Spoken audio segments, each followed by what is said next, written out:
Aujourd'hui, invité exceptionnel sur la chaîne, on a l'honneur d'inviter le collègue Père Riche. Merci à toi d'avoir accepté l'invitation. On va voir ensemble un sujet très très important. Pourquoi le Doge peut-il faire x100 dans les mois à venir? C'est parti. Fabien, Père Riche, on vous écoute. Ok, merci les gars pour l'invitation. Moi, comme vous le savez, je suis spécialisé sur les bons plans crypto et le Doge, c'est absolument un bon plan à envisager cette année. Alors, je vais aller un peu plus dans le détail. Qu'est-ce qui se passe? Pourquoi le Doge? Que se passe-t-il cette année? Parce que les gens vont dire oui, mais le Doge, ça a déjà fait fois 10 000, ce qui est vrai. Pourquoi on arrivera à un fois 100 encore? Qu'est-ce qui peut se passer? Eh bien, beaucoup de choses. Déjà, alors je vais partager l'écran parce que j'ai beaucoup de choses à présenter. Moi, je pense que ça peut être pas mal de rappeler du contexte. Donc, pour ceux qui ne le savent pas, le Doge, il a été créé en 2013, donc il a plus de 10 ans. C'est vrai. Et petite anecdote, c'est qu'il a été créé en moins de 2 heures. Donc, ça a été hyper rapide pour le créer. Et à l'origine, le Dogecoin, il a été créé pour parodier le Bitcoin. Et finalement, on s'aperçoit que financièrement, c'est bien plus qu'une parodie et qu'il y a beaucoup de soi à se faire derrière. Exactement. Je vais commencer en parlant du Genesis. On va commencer par un petit article de Numérama du 5 septembre, donc il n'y a pas si longtemps, qui nous dit que Elon Musk, c'est pas nous, hein, c'est Aurore Gate qui le dit, que Elon Musk a financé en secret le Dogecoin, la crypto-monnaie controversée. Donc on sait, bon, déjà on le savait déjà, mais là c'est même confirmé par des journalistes, c'est pas nous, qui disent que Elon Musk a financé directement le Dogecoin. Voilà. C'est-à-dire qu'il a injecté de l'argent dans le Dogecoin? Exactement, a directement financé le Dogecoin. Ouais. Parce que effectivement, la monnaie part d'une blague et part d'une parodie du Bitcoin. C'est le fork du Bitcoin, du fork du Litecoin, fork de Liquicoin, et après on a abouti au Dogecoin. Exactement. Mais il y a des trucs intéressants. Déjà, en termes de tokenomics, la tokenomics est très différente de celle du Bitcoin. C'est inflationniste. Donc tous les ans, ça va augmenter. Il va y en avoir de plus en plus. C'est pas beaucoup inflationniste, c'est même très très faiblement inflationniste, mais c'est inflationniste. Contrairement au Bitcoin qui est capé, le Dogecoin n'est absolument pas capé.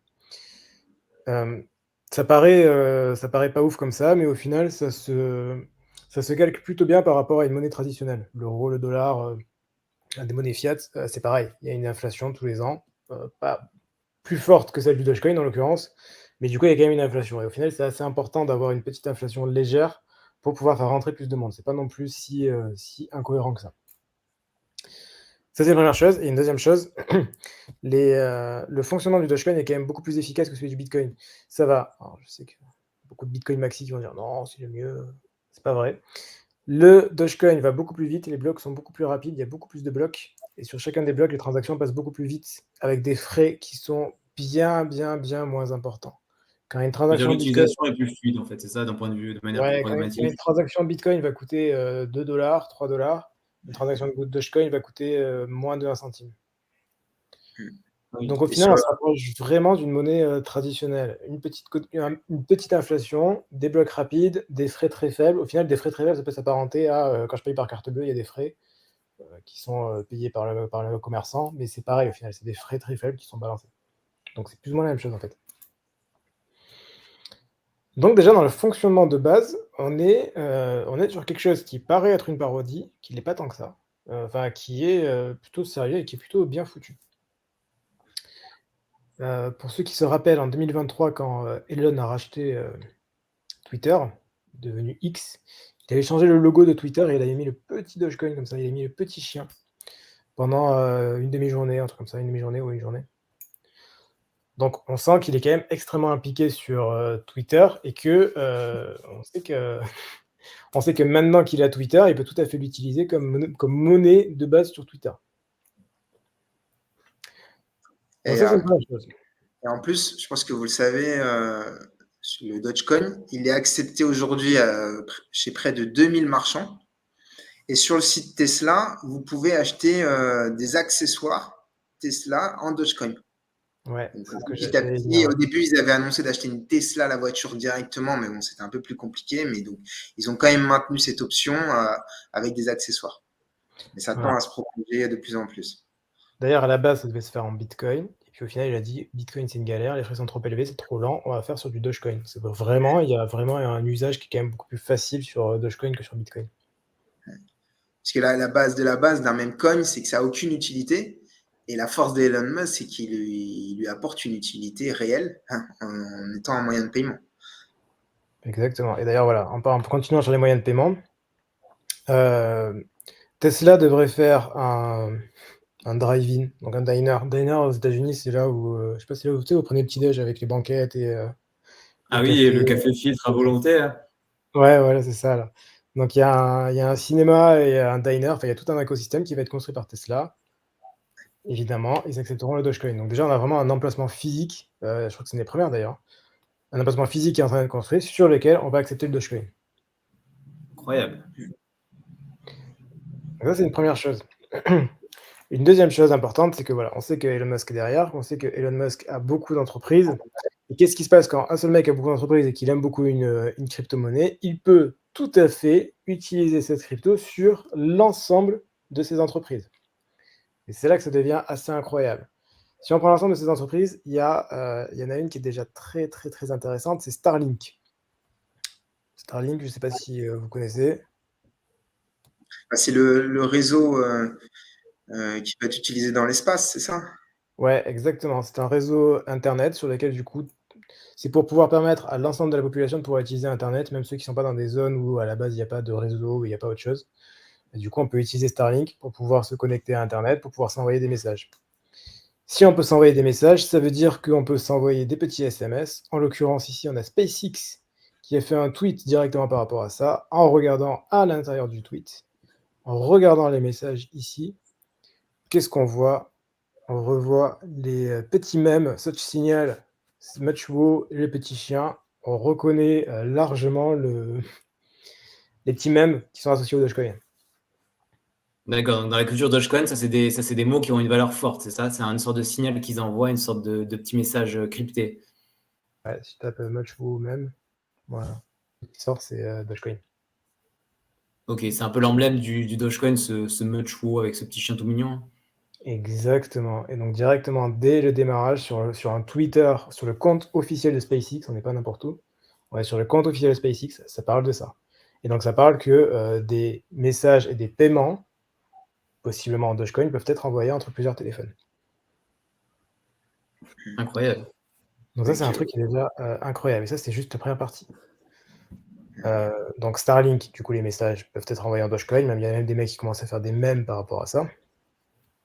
Ça, c'est vrai que ça a changé aussi, mais sur Twitter, jusqu'à il n'y a pas si longtemps que ça, la localisation de Elon Musk, c'était XD. Avec le D, ce D-là, c'est le D qui est le symbole du Dogecoin. Mhm. On continue encore sur d'autres éléments, il y en a pas mal. Alors ça, c'est un énorme truc. Shopify devrait être intégré à Twitter, donc le e-commerce notamment Shopify devrait intégrer sur Twitter. En étant intégré sur Twitter et Twitter intégrant possiblement la possibilité d'utiliser du Dogecoin, ça veut dire qu'on pourrait utiliser du Dogecoin sur l'ensemble des boutiques Shopify. L'ensemble des boutiques Shopify, c'est 80-90% du e-commerce dans le monde. C'est beaucoup. Ça pourrait faire, ouais, en gros, ce serait la monnaie de Shopify, donc la monnaie du e-commerce, c'est ça? En dehors d'Amazon, Shopify, c'est tout le reste du e-commerce. Donc, ouais, c'est une monnaie monstrueuse. Enfin, ça veut dire que c'est un élément extrêmement important. Concernant le Doge to the Moon, il y a deux choses importantes. Il y en a une qui s'est déjà passée et qui va finir dans, du coup, 30 jours maintenant, 35 jours, 30 jours. Mhm. Ils ont envoyé une pièce physique, donc un Dogecoin en or, un vrai, et qui va littéralement sur la Lune. Il devrait atterrir dans 40 jours, donc c'était dans 40 jours, c'était le 7 janvier, donc ça devrait faire le 15 février, un truc comme ça. Attends, c'est une vraie pièce, c'est ça? Donc c'est une vraie pièce physique, voilà, qui devrait arriver sur la Lune. Donc, je pense qu'il veut faire un parallèle avec l'analyse technique. Donc on aura un vrai Doge to the Moon. Avec comment? Je pense qu'il veut faire un parallèle avec To the Moon, parce que tout le monde parle de To the Moon, là, il veut littéralement aller To the Moon. Exactement. Et en plus de ça, Ça, c'est la partie moins intéressante, mais la vraie partie intéressante, c'est la vraie fusée, c'est celle-là. Là, je suis sur rocketlaunch.live, hein, donc je suis vraiment sur le site de lancement de fusée. Littéralement, c'est pas ailleurs, hein, j'ai vraiment le vrai site. Et donc, on a la fusée Doge One, qui est là. Et qui Doge devrait être First. lancée. Doge First. Doge First. Ouais, Doge First. Et qui devrait être lancé le 10 février 2024. Si vous faites attention, le 10 février 2024, alors que là, c'était censé être, c'est arrivé dans 40 jours et c'était lancé le 7 janvier. Donc en fait, les deux vont coïncider plus ou moins. Donc on va avoir la pièce qui va arriver to the moon et le 10 février, on envoie la fusée. Alors là, c'est un peu différent. Celle-là, elle va pas to the moon, elle va dans l'espace. C'est là où il y a la station spatiale internationale, là. Je sais pas comment on appelle ça. Station spatiale internationale. Ouais, mais je veux dire, dans cette zone-là de l'espace, c'est un nom particulier. L'orbite autour de la Terre. Voilà. Et donc là, du coup, il y aura un live stream prévu, un live stream qui va faire la promotion du Dogecoin partout dans le monde, donc du coup, dans l'espace. Ok. Donc, vraiment, ce qu'il y a à retenir, c'est que grâce à la puissance marketing d'Elon Musk, le Dogecoin peut facilement attirer tous les yeux autour de lui, quoi. Partout dans le monde, sur tous les réseaux, télé, Internet, etc. Parce que d'autres cryptos ne peuvent pas faire. On a tous les éléments qui sont en préparation, parce que du coup, tout est un peu en stand-by, on attend un peu qu'il arrive, mais tout est en préparation pour envoyer le Dogecoin to the moon. Ouais. Et enfin, dernier point important, Dogecoin a également des inscriptions de Dogecoin, puisque du coup, vous pouvez acheter notamment le Dogi, qui est genre sur le Dogi Market. On n'a pas fait, on s'en fout. Le Dogi, donc lui, qui est aujourd'hui, pas encore énorme, qui a 1,6 $, sachant qu'à l'époque, le Dogi valait une misère, hein, valait 0,000. 0,007 $, exactement. 5 0 après la virgule et un 7. Voilà, que d'ailleurs on a milité à cette occasion. Comment? À quoi sert le Dogi? Alors le Dogi, c'est une inscription sur Dogecoin, donc ça veut dire qu'on va pouvoir créer des crypto-monnaies, donc des tokens sur Dogecoin. Et donc le Dogi est le premier token, c'est le premier token Dogecoin en inscription. Pareil, plus ou moins un même coin, au final il y a plus ou moins la même chose, sauf que lui, contrairement au Dogecoin, il est capé, il est à 21 millions et il n'aura pas plus, pas moins. Donc d'un côté il y a une supply qui va monter, lui non. Et en plus de ça, ce qui est intéressant de voir, c'est qu'il y a un... C'est toujours pareil, si le Dogecoin part très très haut, en général, il y a toujours le second, donc du coup l'inscription principale, qui devrait la rattraper, et on devrait avoir un rapport Dogi-Doge qui devrait être de plus en plus intéressant. Très bien. Donc ça, c'est un élément important. Et enfin, on a le collègue qui est pas n'importe qui, le cofondateur de Solana. Voilà, cofondateur de Solana Labs.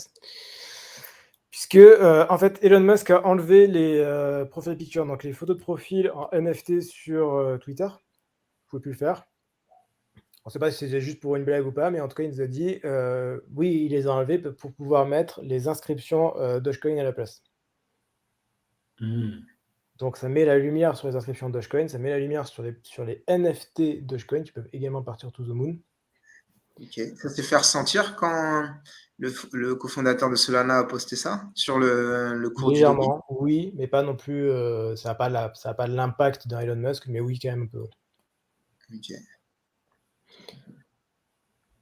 Voilà, donc c'est un peu ça que... c'est un peu tous les éléments que j'ai notés ensemble. En fait, si on fait un x100, alors si on regarde en termes de market cap... Déjà, le dernier ATH, il était à 0,73 $. Donc, juste en retrouvant son prochain ATH, on est déjà sur un x10. Donc, le x10 a déjà existé. Et quand on est dans un bull run, normalement, on va au-delà de son précédent ATH, à part si on s'appelle XRP. Mais et bam, le petit tag glissé, appuyé. Non. Je viens de faire une vidéo cette semaine sur l'XRP. Tout simplement, c'est à cause de son procès qu'il n'a pas pumpé comme il fallait au dernier bull run. Tandis que là, il n'y a pas de procès, tout va bien, tout est nickel. Donc ouais, déjà on est à 0,07, on peut clairement faire un x10 puisqu'on retrouvait l'ancien ATH. Et après, en fait, au-delà, ça paraît impossible, mais ça l'est pas du tout si on considère que Shopify utilise le Dogecoin, Tesla utilise le Dogecoin, si on a toutes les grosses entreprises de Elon Musk qui toutes ensemble vont utiliser le Dogecoin, ben forcément ça devient un projet extrêmement important et extrêmement utilitaire. Donc dans ces cas-là, ben, ouais, c'est pas du tout incohérent que ça n'ait pas la valorisation d'une crypto-monnaie en elle-même, mais plus la valorisation de plusieurs entreprises ensemble. En fait, même x100, ça paraît même faible si vraiment les astres s'alignent. Enfin, c'est le cas de le dire. Hein. Ouais. En fait, c'est pas un peu. Voilà, c'est ça. On se dit, ok, Twitter qui est monstrueux, peut utiliser le Dogecoin. Shopify peut utiliser le Dogecoin. Le Dogecoin va to the moon, littéralement. Donc une publicité monstrueuse, donc un rayonnement dans les médias énorme. On sort limite du spectre de Dogecoin, c'est une crypto-monnaie, plus Dogecoin peut s'utiliser partout et peut s'acheter partout, se revendre partout. Et à côté de ça, le fait que ce soit un petit chien en meme coin, c'est ce qui, les chiens en meme coin, c'est ce qui cartonne partout. Donc le Dogecoin, il a été le leader. Après, on a eu quoi? On a eu le Shiba, on a eu le Bong sur Solana, on commence à avoir le Ninja sur ING. Non, le petit chien en meme coin, c'est un achat no-brainer. C'est-à-dire que quand il y a une nouvelle personne qui arrive dans le monde de la crypto, elle se dit, bah tiens, je vais faire quoi? Je vais acheter du Bitcoin, de l'Ether, et je vais m'ajouter un petit coup de folie. Et souvent, le Dogecoin est facilement associé dans le portefeuille. C'est vrai que si on regarde tout le même coin, hormis Pepe the Frog, c'est que des chiens. Ouais. Donc des chiens, et une petite grenouille. Un chien qui est en plus soutenu par Elon Musk et qui a une vraie utilité, là, il a tous les ingrédients pour potentiellement aller chercher le x10, x100. D'ailleurs, si vous voulez acheter du Dogecoin, je te laisse poursuivre, Père Riche.